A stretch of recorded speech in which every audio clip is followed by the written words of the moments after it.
જય શ્રી કૃષ્ણ. ફરી નવી શોર્ટકટ સાથે બે સંખ્યાઓ આપેલી છે, કોઈ ત્રીજી સંખ્યાના ક્રમશઃ 20% અને 25% બરાબર છે, તો પહેલી સંખ્યા બીજી સંખ્યાના કેટલા ટકા બરાબર થાય?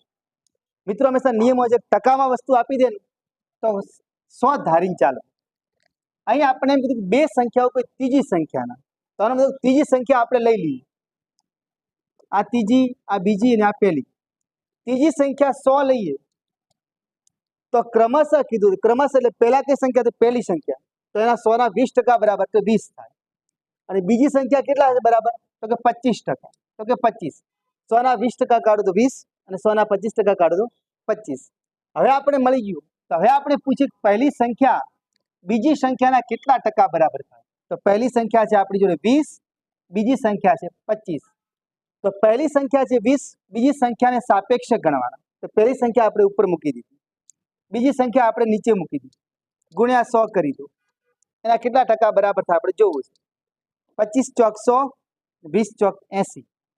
તો આનો મતલબ કે પહેલી સંખ્યા છે ને બીજી સંખ્યાના 80% બરાબર થાય.